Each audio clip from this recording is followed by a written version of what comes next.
Sketching by using calculus. तो मैं इसमें कुछ बातें आपको बताते जाऊंगा, उसको आपको समझ। कर्व स्केचिंग में हम सबसे पहले देखेंगे सिमेट्री क्या होती है। अगर कर्व सिमेट्रिकल होगा, मान लो अगर कर्व हमारा एक्स एक्सिस के सिमेट्रिकल है, ठीक है ना, तो हम केवल एक्स एक्सिस के ऊपर का कर्व बनाएंगे, वाई का नहीं बनाएंगे। जैसा अभी हम देख रहे थे कर्व इवन था, तो हमने राइट का कर्व बनाया, लेफ्ट का वैसे खींच दिया। तो सिमेट्री क्या कहती है? सिमेट्री में 3-4 पॉइंट है। पहला पॉइंट ये है कि अगर आप नोट करो, अगर आप replace y by minus y को माइनस y से बदल रहे हो है, and curve will same, curve same मिल जाता है। जैसे एग्जांपल ले रहा हूं, फिर मैं आपको बताऊंगा क्या होगा। Y square equal to 4x parabola है। अब y को माइनस y से बदल दो, तो माइनस y का whole square equal to 4x, तो वापस कर्व मिल गया Y square equal to 4x। तो y को माइनस y से बदलने पे कर्व वापस वही का वही मिल जाए। इसका मतलब कर्व सिमेट्रिकल है। किसके अबाउट? क्लियर दिख गया? ये किसके सिमेट्रिकल होता है? Y square equal to 4x का कर्व बनाओ तो ये कर्व बन गया।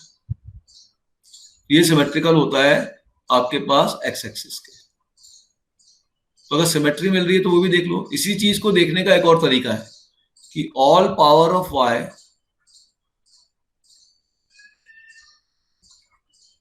Is even. जितने भी y की पावर मौजूद होंगी वो सब इवन में होनी चाहिए। जितनी भी y की पावर मौजूद है वो सब इवन होगी, तो कर्व सिमेट्रिकल अबाउट क्या होगा? क्या होगा? एक्स एक्सिस होगा। This is important point. कैसे भी देख लो, सभी y को माइनस y से बदल दो तो चेंज ना हो, मतलब पावर इवन होनी चाहिए। अगर हम एल्जेब्रिक फंक्शन की बात करें, b क्या हो जाएगा? रिप्लेस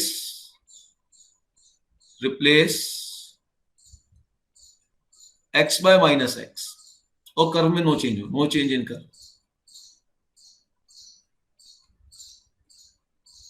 तो ये सिमेट्रिकल क्या हो जाएगी? वाई एक्सिस के सिमेट्रिकल हो जाएगी। जैसे x square equal to 4ay, x square equal to 4ay। अब क्लियर दिख रहा है? ये कर्व में अगर मैं x को माइनस एक्स से रिप्लेस करूंगा तो भी वापस वही का वही कर्व मिलेगा। ठीक, तो ये कर्व क्लियर दिख रहा है? आप जानते ही हो इसका कर्व होता है, ये कर्व होता है ऐसा। ये किसके सिमेट्रिकल है? ये वाई एक्सिस के सिमेट्रिकल है। इसका कहने का एक और तरीका होता है, वो ये होता है कि ऑल पावर ऑफ एक्स। इसी बात को कहने का एक और तरीका होता है, all power of x is even. जितने भी एक्स की पावर फंक्शन में मौजूद है, एल्जेब्रिक में, ये एल्जेब्रिक उसमें आपको ध्यान देना पड़ेगा, पॉलिनोमियल में ध्यान देना पड़ेगा। जितने भी एक्स की पावर है, अगर मान लो एक्स के 3 टर्म है तो तीनों की पावर इवन होनी चाहिए। एक्स की पावर 6 आ जाए, एक्स की पावर 4 आ जाए, एक्स स्क्वायर आ जाए, तो एक्स को माइनस एक्स से बदलने पे तो वापस वही कर्व मिल जाएगा। मतलब एक्स की ऑड पावर नहीं आनी चाहिए। तीसरी बात देखिए, ठीक है, ये समझ में आ गया? अब एक्स और वाई को मैंने क्या किया? इंटरचेंज कर दिया। एक्स और वाई को मैंने इंटरचेंज कर दिया। एक्स और वाई को जैसे ही इंटरचेंज किया, कर्व सेम हो गया, नो चेंज इन कर्व।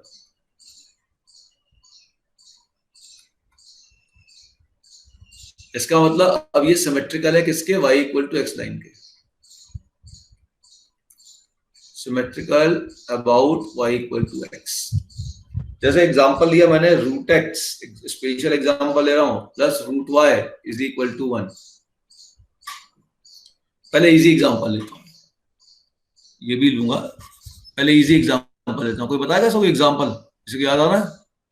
कोई ऐसा कर्व जिसमें एक्स और वाई को बदलने पे वापस कर्व मिल जाए। एक्स की जगह वाई रख दे, वाई की जगह एक्स रख दे तो भी कर्व मिल जाए सेम। जैसे x into y equal to 1, सबसे सिंपल कर्व। x की जगह वाई रख दो, y की जगह x रख दो, वापस कर्व मिल गया। x और y को इंटरचेंज किया तो x की जगह y रख दिया और y की जगह x रख दिया, वापस वही आ गया। तो ये कर्व जो होगा ये y equal to x line के सिमेट्रिकल होगा। आप ग्राफ बना के दे सकते हो। आप जानते हो ये इसका ग्राफ होता है, रेक्टेंगुलर हाइपरबोला। और ये जो लाइन खींचोगे ये y इक्वल टू एक्स के सिमेट्रिकल है। ये ठीक, क्लियर? ठीक है, इसका अगला एग्जांपल जो मैंने लिखा था वो लिखा था मैंने root x plus root y is equal to 1। कोई बताएगा ये कर्व कौन सा कर्व है? ये लास्ट ईयर भी मैंने 11th क्लास में आपको बताया था।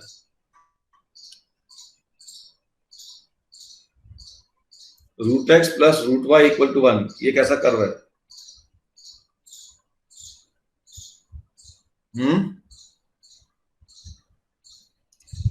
ये कर्व है आपका बच्चे पैराबोला। ये ऐसा एक पैराबोला बनेगा।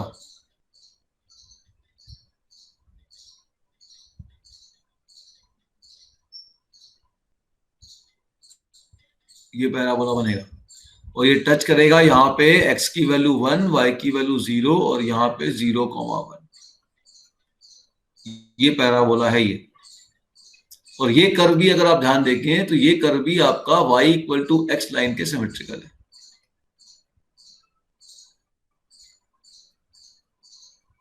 बल्कि मेरे ख्याल से ये इसकी एक्सिस ही होगी, क्योंकि तो पैराबोला तो अपने एक्सिस के सिमेट्रिकल होता है। समझ गया मेरी बात? ठीक है। फोर्थ पॉइंट, अगर मान लो y equal to f x कोई कर्व है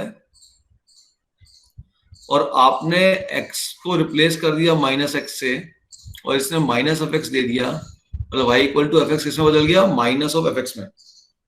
ठीक है, तो ये फंक्शन आपके पास कैसे फंक्शन कहलाते हैं? ऑड फंक्शन कहलाते हैं। और इसके कर्व जो होते हैं वो सिमेट्रिकल होते हैं अबाउट ओरिजिन और इन अपोजिट क्वाड्रेंट। ये अपोजिट क्वाड्रेंट में सिमेट्रिकल होते हैं। जैसे सिंपल एग्जांपल लिया मैंने y equal to x cube. अब एक्स क्यूब का ग्राफ तुम सभी जानते हो, तो अगर मैं x को माइनस एक्स से बदलूंगा तो देखो माइनस ऑफ एक्स क्यूब आ जाएगा। तो इसने माइनस आपको दे दिया वापस फंक्शन के आगे। तो एक्स क्यूब का ग्राफ आप जानते हो कि ये इस तरीके से बनता है, ये ऐसा ग्राफ बनेगा। अब क्योंकि ये ऑड फंक्शन है तो जैसा ग्राफ इधर बना वैसा ही ग्राफ ओरिजिन के इस तरफ भी बनेगा, अपोजिट क्वाड्रेंट या ओरिजिन।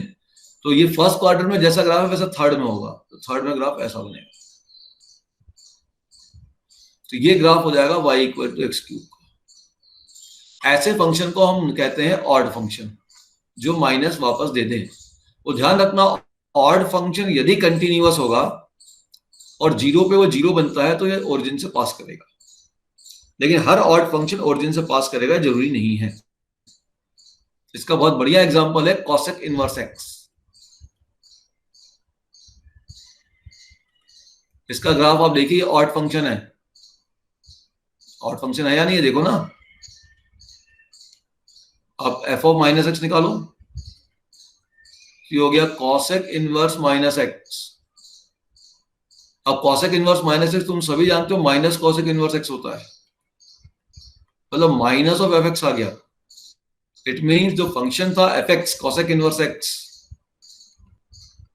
वो तो ऑड है, लेकिन ये ओरिजिन से पास नहीं होगा, क्योंकि ये आपके पास इसका ग्राफ मालूम है। कॉसेक का ग्राफ क्या होता है? 1 -1।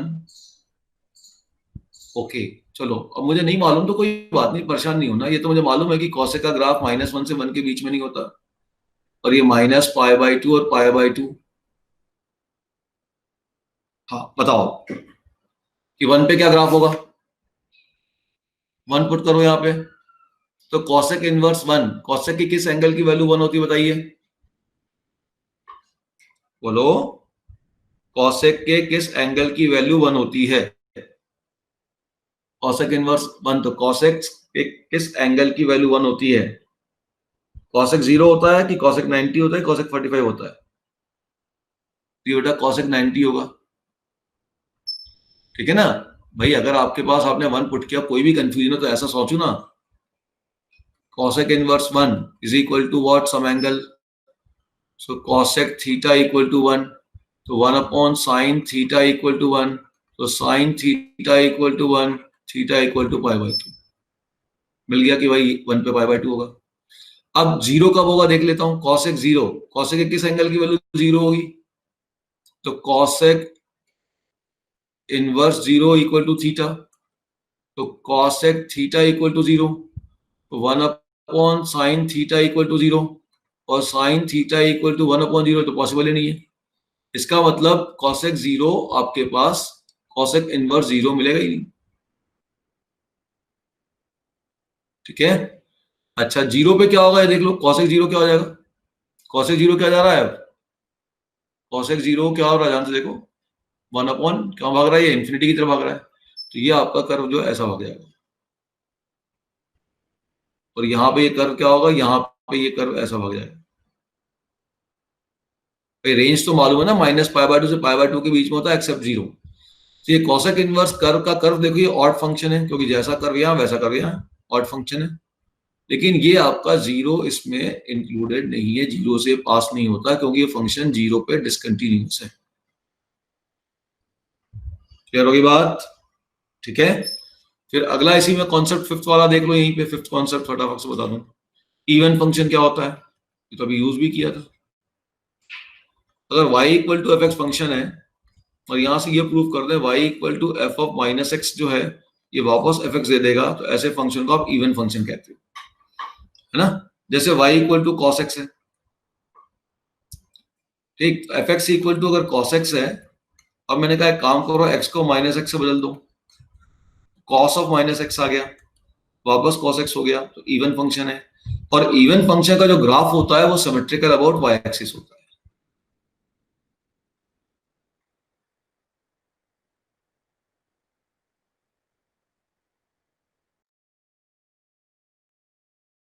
पहले तो अपने को सिमेट्री से बहुत कुछ आइडिया मिल जाता है। तो सिमेट्री लेने से फायदा क्या मिलेगा कि अगर सिमेट्रिकल ग्राफ है तो एक पार्ट ही अपने को ड्रॉ करना, दूसरा पार्ट ऑटोमेटिक वैसा ही खींच देंगे। ठीक है, 6 पॉइंट सिमेट्री में समझ लीजिएगा कि अगर मान लो ऐसा कभी आ जाए कि f of a minus x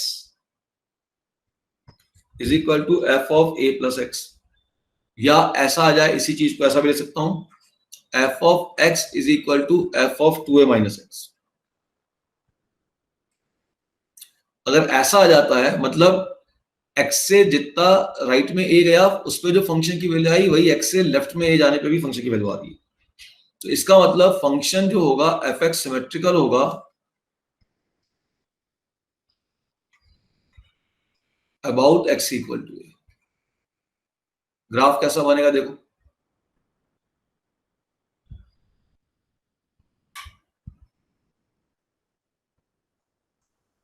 ये तो आपका एक्सिस हो गया, ये लाइन है x इक्वल टू a की,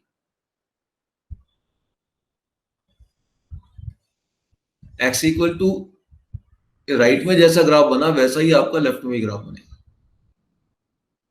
मतलब ये x प्लस ए, अगर ये है, ये a डिस्टेंस है, ये x प्लस ए है, तो ये जो है आपके पास, ठीक है ना, ये जो डिस्टेंस आ जाएगा ये आपका a माइनस एक्स,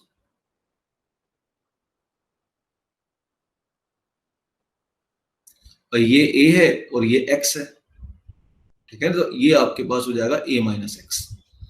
ठीक है, क्लियर? तो ध्यान दो, x इक्वल टू ए, तो यहाँ पे जो वैल्यू आएगी और यहाँ पे वैल्यू बिल्कुल सेम आ रही है।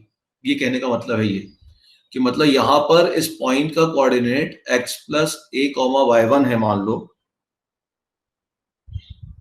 तो इसका कोऑर्डिनेट जो जाएगा a माइनस एक्स कॉमा क्या हो जाएगा, वाई वन हो जाएगा। मतलब दोनों पे फंक्शन की वैल्यू सेम आ रही है, तो जो कर्व होगा वो x इक्वल टू ए के क्या होगा, सिमेट्रिकल रहेगा। क्लियर हो गया? ये थोड़ा स्पेशली ध्यान रखना। अच्छा, मैंने अभी कहा था वाई एक्सिस के सिमेट्रिकल है, तो वाई एक्सिस के सिमेट्रिकल का मतलब क्या है? वाई एक्सिस का मतलब होता है, ये भी समझ लो, वाई एक्सिस का मतलब है क्या, y x equal to zero, तो यहाँ पे कर्व जैसा ये होगा वैसा इधर होगा, है ना, जैसा कर्व राइट में होगा वैसा कर्व लेफ्ट में होगा। तो इसका मैथमेटिकल मतलब है F of zero minus x, A की जगह जीरो हो गया बस, is equal to F of zero plus x, तो वाई एक्सिस के सिमेट्रिकल। ये मैथमेटिकल मीनिंग हो गया वाई एक्सिस के सिमेट्रिकल। भाई वाई एक्सिस का सिमेट्रिकल मतलब किसी सिमेट्रिकल है 0, तो 0 minus x should be equal to F of 0 plus x. ठीक है, क्लियर। और यहां पे 0 की जगह अगर ए आ जाएगा जैसे कि डेफिनेशन में आ रहा है, तो ये सिमेट्रिकल हो जाएगा x इक्वल टू ए के, या इसी को थोड़ा मॉडिफाई करूंगा तो ये भी बन जाएगा, दोनों एक ही चीज है। ये क्वांटिटी ये क्वांटिटी ये क्वांटिटी ऑड वाले ये सब डेफिनेट इंटीग्रल में यूज होंगी। यहां तो मैं बताते जा रहा हूं आपको। इतना क्लियर हुआ सभी को? बोलो। ठीक है, अब इसके बाद हमें क्या चेक करना पड़ेगा?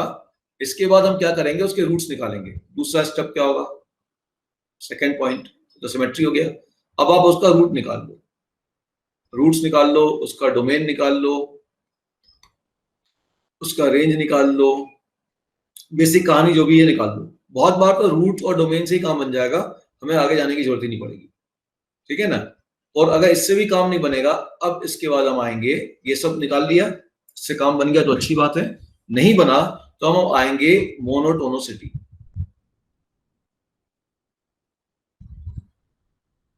मोनोटोनोसिटी मोनोटोनोसिटी मोनोटोनसिटी का मतलब है इंक्रीजिंग और डिक्रीजिंग।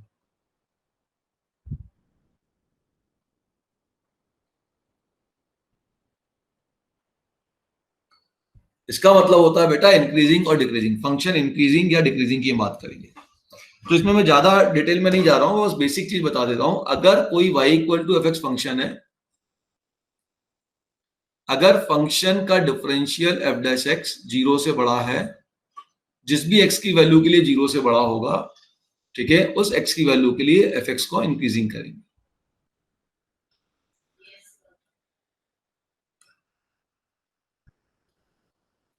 अगर a से b के बीच में 0 से बड़ा है, ठीक है, 0 से बड़ा है इन a टू b, तो f x is increasing in a to b। अगर फंक्शन का डिफरेंशियल एफ डैश एक्स 0 से छोटा है, जो भी इंटरवल होगा, मान लो a से b के बीच में 0 से छोटा है, कोई एक ही होगा, या तो ये होगा या फिर ये होगा। अगर ये होगा तो हम कहेंगे कि एफ एक्स हमारा डिक्रीजिंग है। ठीक, क्लियर? इसमें कोई दिक्कत किसी को? बारीकी नहीं कर रहा हूं मैं, स्ट्रिक्टली स्ट्रिक्टली स्ट्रिक्टली इंक्रीजिंग ही है, बस इतना देखने से हमारा काम बन जाएगा। हम ये मालूम चल जाएगा फंक्शन कहां पर इंक्रीजिंग का मतलब, फंक्शन कहां पर a से b के बीच में इंक्रीजिंग हो रहा है, इसका मतलब फंक्शन कैसे ऐसे ऊपर उठ रहा है। और डिक्रीजिंग का मतलब कि फंक्शन कहां पे नीचे की तरफ आ रहा है, तो फंक्शन ऐसा कैसे आ रहा है, ऐसे आ रहा है, ऐसे आ रहा है, क्या आ रहा है देखिए। अब इसमें कहानी और बन गई कि अगर फंक्शन इंक्रीजिंग है तो दो पॉसिबिलिटी हो सकती थी कि फंक्शन या तो ऐसा इंक्रीज हो रहा है जैसे ये इंक्रीज हुआ, ठीक है, या हो सकता था कि फंक्शन ऐसा भी तो इंक्रीज हो सकता था, ये भी तो इंक्रीजिंग है। तो फंक्शन इंक्रीज हो तो रहा है, दोनों ही केस में फंक्शन इंक्रीज हो रहा है ए से बी के बीच में, लेकिन एक में कर्व जो है ऊपर की तरफ खुला है और एक में कर्व जो है नीचे की तरफ खुला है। तो फंक्शन इंक्रीज अगर हो रहा है तो हो कैसे रहा है, ऐसे हो रहा है कि ऐसे हो रहा है, ये तो नहीं मालूम। अब इसको पता करने के लिए हम निकालते हैं concavity. Fourth point,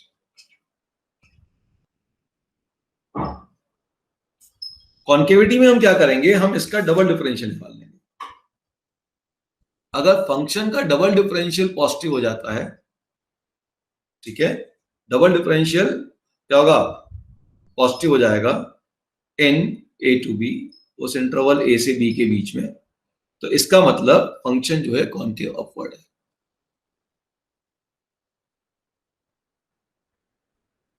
double differential positive, double differential positive, तो फंक्शन क्या होगा, कॉन्केव अपवर्ड होगा। कॉन्केव अपवर्ड मतलब फंक्शन फिर ऐसा होगा, मतलब ये ज्यादा बोल्ड वाला फंक्शन लेना पड़ेगा, ये वाला ए से बी के बीच में अगर ये पॉजिटिव है तो, ए से बी के बीच में। अगर फंक्शन का डबल डिफरेंशियल नेगेटिव हो जाता है in close interval A to B, तो इसका मतलब फंक्शन कॉन्केव क्या है, डाउनवर्ड है। ये कॉन्केव अपवर्ड की एक्चुअल डेफिनेशन ये होती है कि अगर मैं इस कर्व के ऊपर किसी भी पॉइंट पे टेंजेंट खींचूंगा और every tangent this curve is above this tangent, her point पे जो टेंजेंट खींचूंगा कर्व हमेशा इस टेंजेंट के ऊपर होगा, और यहाँ पे देखो कर्व हमेशा इस टेंजेंट के नीचे डाउन है, इस टेंजेंट के डाउन है। ठीक है, इतना समझ में आया सभी को? क्लियर? तो इतनी बातों को देख के हम वर्कआउट कर सकते हैं। इसमें कुछ बात और भी है, एक पांचवी बात और भी है, लिख लो।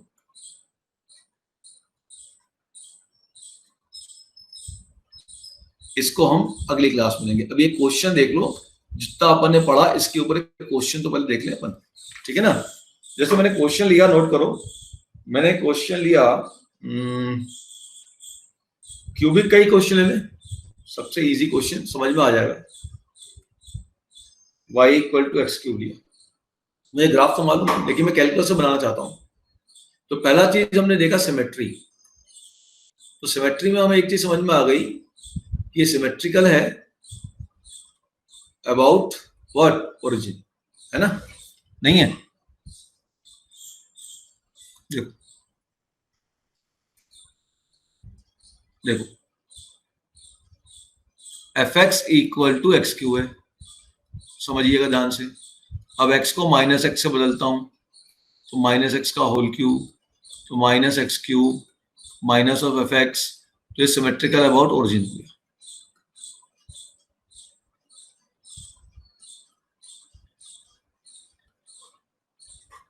ठीक, ओरिजिन हो गया, पहला पॉइंट। दूसरा, डोमेन निकाल लो भाई, डोमेन तो ऑल रियल नंबर है। रेंज निकाल लो, तो रेंज भी ऑल रियल नंबर है। अगर ऑड डिग्री फंक्शन है और डोमेन रियल नंबर है तो रेंज भी रियल नंबर होता है, इसका ध्यान रखना। अच्छा, अगला देखो कहां कहां एक्स एक्सिस को इंटरसेक्ट करेगा, तो क्लियर दिख रहा है, 0 पे इंटरसेक्ट करेगा। थर्ड पॉइंट, अब इसका डिफरेंशियल निकालो, dy बाई डी एक्स निकाला, 3x स्क्वायर। अब क्लियर दिख रहा है कि हमेशा 0 से बड़ा होगा for every x belong to real number. कोई भी रियल नंबर ले लो, 3x स्क्वायर हमेशा पॉजिटिव है, इसका मतलब ये आपका स्ट्रिक्टली इंक्रीजिंग फंक्शन हो गया। ठीक, चौथा, अब इसका डबल डिफरेंशियल निकालो, तो वो हो गया आपके पास 6x। अब क्लियर दिख रहा है कि अगर x पॉजिटिव है तो 6x पॉजिटिव है, ये पॉजिटिव वैल्यू देगा, और अगर x नेगेटिव है तो नेगेटिव वैल्यू देगा। इसका मतलब पॉजिटिव वैल्यू के लिए अगर डबल डिफरेंशियल पॉजिटिव है तो क्या होता है, कॉनकेव अप की कॉनकेव डाउन, बोलो, कॉनकेव अप की कॉनकेव डाउन, कटोरी कैसे होगी? कॉनकेव क्या होगा, ये अप टाइप का कर्व बनेगा, और अगर नेगेटिव होगा तो ये कॉनकेव डाउन टाइप का कर्व बनेगा।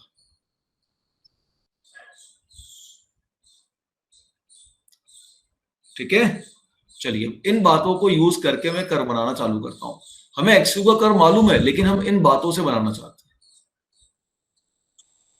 क्योंकि अगले क्वेश्चन के अंदर आपको कर्व नहीं मालूम होगा।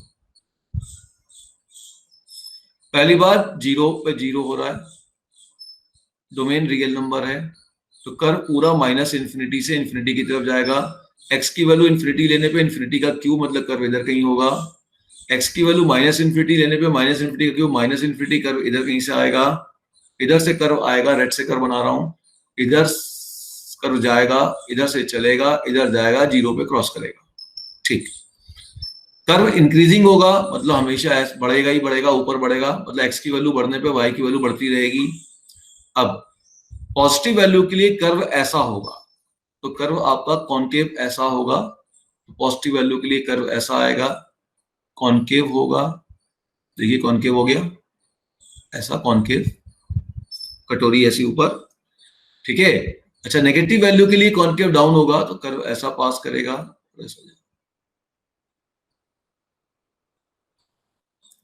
थोड़ा सा और घुमा लो बढ़िया से, तो ये आपके पास y equal to x cube का कर्व बन जाएगा। समझ में आया? ठीक भाई, हमें एक्चुअल तो मालूम है लेकिन हम अब यहां से देखना चाहते हैं कि अगर हमें एक्चुअल कर्व नहीं मालूम है तो हम कैसे बनाए। ठीक, कोई डाउट किसी को? चलिए अगला क्वेश्चन देखिए। इसमें जैसे मैंने क्वेश्चन लिया कि y इक्वल टू सपोज कर लो क्यूबिक कर ले लो, ऐसा ले लेगा y equal to x cube minus 6x² plus 11x minus 6, ये कर लेगा। ठीक, ध्यान दीजिएगा कि सबसे पहले सिमेट्री देख रहा हूं, तो सिमेट्री तो नहीं हो सकती क्योंकि ऑड भी पावर है और इवन भी पावर है, तो सिमेट्री तो यहाँ पे फेल हो गई आपकी। ठीक है ना। अब अगला क्या है, सिमेट्री खत्म। अब इसके रूट्स देखिए, तो रूट्स देखने के लिए और वैल्यू देख लीजिए कहाँ पे एक्स को कट करेगा, कहाँ पे वाई को कट करेगा। तो रूट्स देखने के लिए सबसे पहले मैं बात करूंगा, अब यहाँ पे क्या करूंगा बच्चों, पहले मैं एक्स की जगह 0 पुट कर देता हूं, तो वाई की वैल्यू -6 आ गई। मतलब ये 0, -6 से पास करेगा। साथ साथ बनाते भी जा रहा हूं।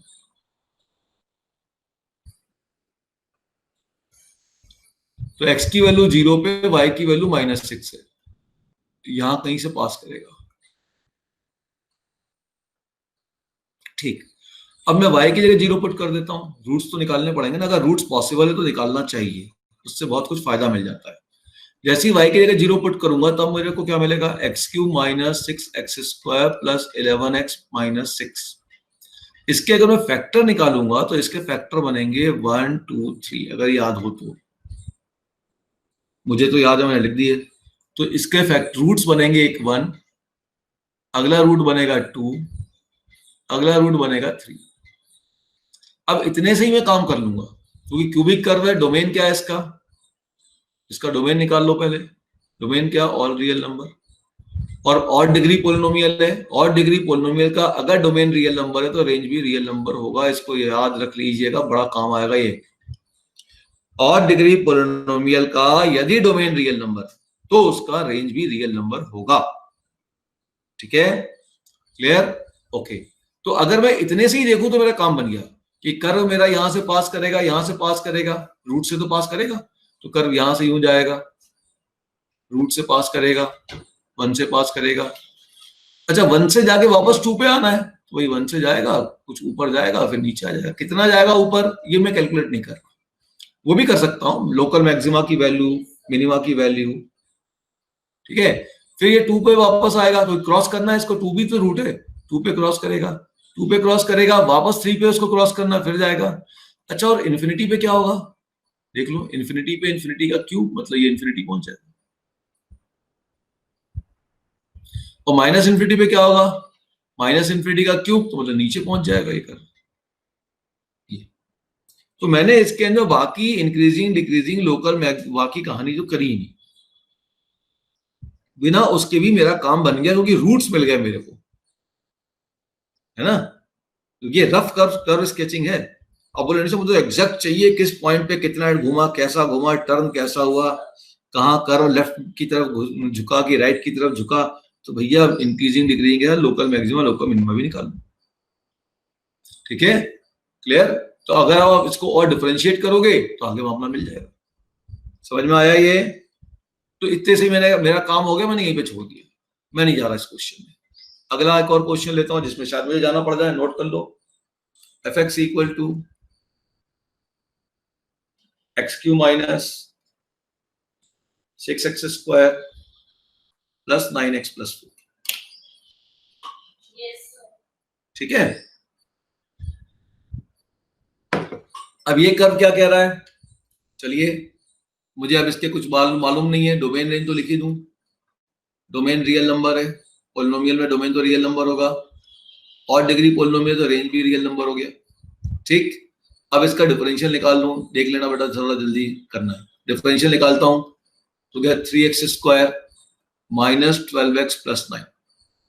ठीक, देखो ध्यान से, इसमें से 3 कॉमन हो गया, तब क्या हो गया, x² माइनस 4x प्लस 3। इसके फैक्टर बना लो। फैक्टर क्या बन गया, जल्दी ध्यान से देखो, x माइनस 1 और x माइनस 3 फैक्टर आ गए। ठीक, इसका मतलब ये हुआ, अब साइन स्कीम लगा लो, 1 और 3। 3 से बड़ी वैल्यू जैसी लूंगा ये पॉजिटिव बन जाएगा, ये नेगेटिव बनेगा, ये पॉजिटिव बनेगा। मतलब 1 से कम पे ये साइन किसका है बेटा, ये तो एफ का साइन है। इसका मतलब 1 से कम पर, माइनस इन्फिनिटी से 1 पे ग्राफ फंक्शन इंक्रीजिंग है, 1 से 3 पे फंक्शन डिक्रीजिंग है, 3 से इन्फिनिटी है फंक्शन, फिर इंक्रीजिंग है। ठीक, चलिए अब बोला नहीं सर मुझे थोड़ा और एग्जैक्ट ग्राफ बनाना है, इससे काम बन जाएगा मेरा, लेकिन और एग्जैक्ट बनाना है। तो ठीक, एक चीज और समझ लीजिए, अगर फंक्शन, सुनना ध्यान से मेरी बात, अगर फंक्शन इंक्रीज होकर डिक्रीज होता है, देखो यहाँ इंक्रीज हो रहा है ना, अच्छा इंक्रीज होने का मतलब ये नहीं कि कर्व इस लाइन y एक्स एक्सिस के ऊपर होगा, कर्व ऐसा भी हो सकता है इंक्रीज, कर्व ऐसा भी हो सकता है इंक्रीज, कर्व ऐसा भी हो सकता है और फिर ऐसे डिक्रीज है, ये मतलब है इसका।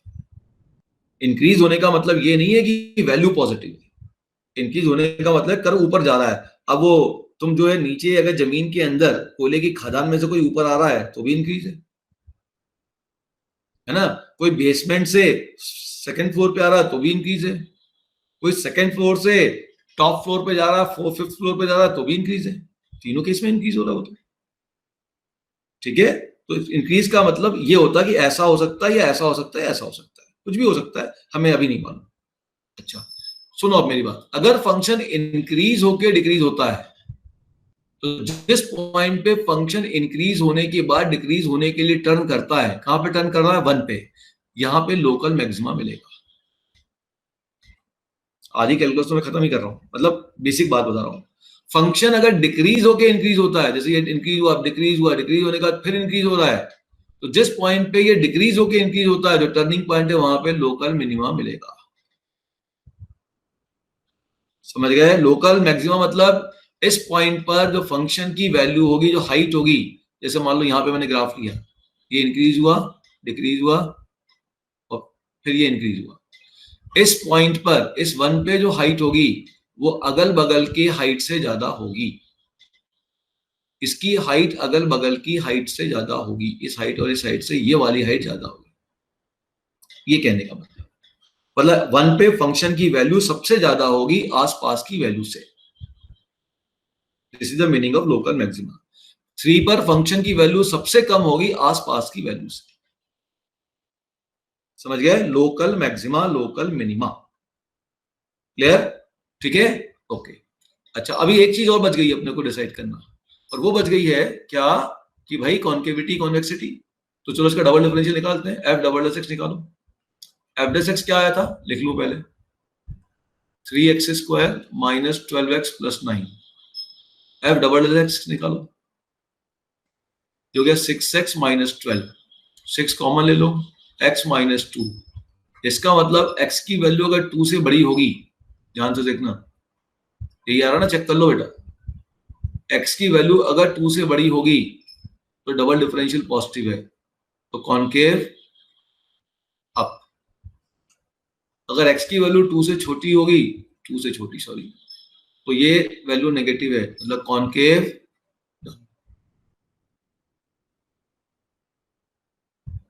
ठीक, अब इतनी बातों से मैं कर्व बनाना चालू करता हूं, सब तो निकाल लिया मैंने, कुछ छोड़ा ही नहीं।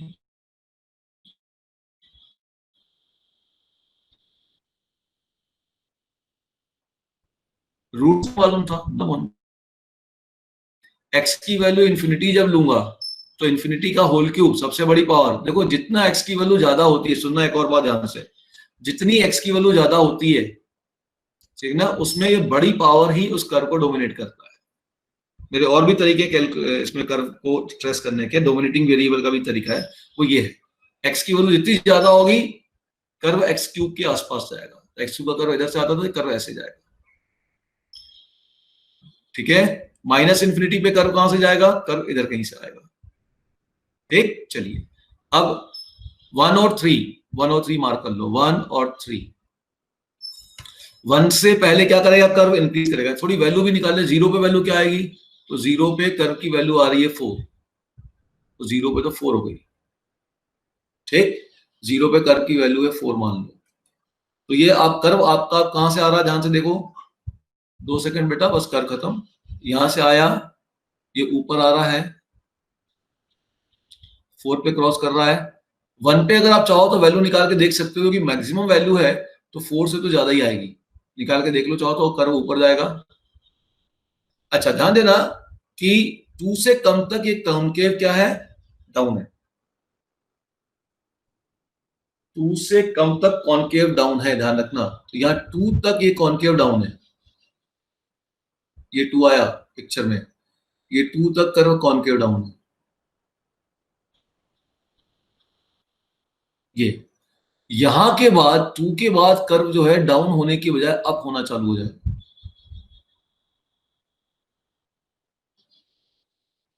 मतलब यूं आएगा और यूं जाएगा, यूं बहुत अच्छा बन नहीं रहा है, और इसके बाद ये कॉनकेव अप हो जाएगा और यहां पे ये इंफिनिटी पे भाग जाएगा।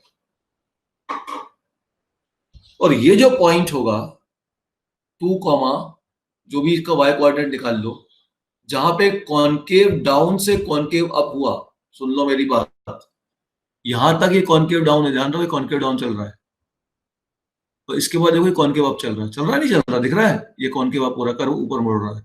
तो ये वो पॉइंट है जहां पे कॉनकेव डाउनवर्ड से कॉनकेव अपवर्ड चेंज होना स्टार्ट हुआ। इस पॉइंट को, इसकी वैल्यू निकाल लेना, इस पॉइंट को हम कहते हैं point of inflection.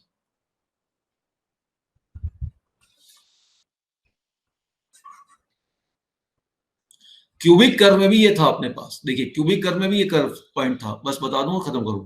Cubic curve में देखो कर्व ये कॉनकेव क्या है, डाउन है, दिख रहा है कॉनकेव डाउन है, ऐसे नीचे की तरफ है, यूं जा रहा है, बहुत अच्छा नहीं बना ये।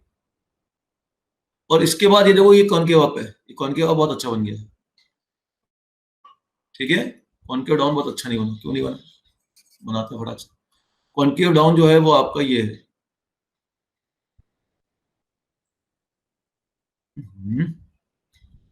एक पर्टिकुलर एंगल पे क्या पेन बड़ा वो गड़बड़ कर रहा है, ये कॉनकेव डाउन है और ये कॉनकेव अप है, तो ये जो पॉइंट है 0, जहां पे ये कॉनकेव अप से कॉनकेव डाउन चेंज हुआ, ये आपका पॉइंट ऑफ इन्फ्लेक्शन है। और ध्यान रखना इस पॉइंट ऑफ इन्फ्लेक्शन पे जिस लाइन ने इसे क्रॉस किया है, ये टेंजेंट, ये टेंजेंट है, ध्यान रखना ये टेंजेंट है, ये लाइन इसकी टेंजेंट है। तो पॉइंट ऑफ इन्फ्लेक्शन का 2 डेफिनेशन है, तो जिस पॉइंट पे वो टर्न होगा कॉनकेव डाउन से कॉनकेव घूमेगा, उस पॉइंट को पॉइंट ऑफ इन्फ्लेक्शन कहते हैं। और अगर उस पॉइंट से कोई लाइन पास हो रही है पॉइंट ऑफ इन्फ्लेक्शन से, तो वो टेंजेंट है, वो उस कर्व की टेंजेंट कहलाएगी। ये सब बातें फिर अपन को पढ़नी है कहां पे, एप्लीकेशन और डेरिवेटिव में। अब क्योंकि यहाँ आ रही है, मैं हल्का हल्का जोड़ते जा रहा हूँ चीजों को, I think it will be clear to everybody. चलिए अब आप लोग आज की क्लास यहीं खत्म करते हैं, नेक्स्ट क्लास सेम टाइम में। नेक्स्ट क्लास में अब मैं मेनली लूंगा एसिम्पटोट लूंगा और ग्रेटेस्ट इंटीजर फंक्शन ये लूंगा।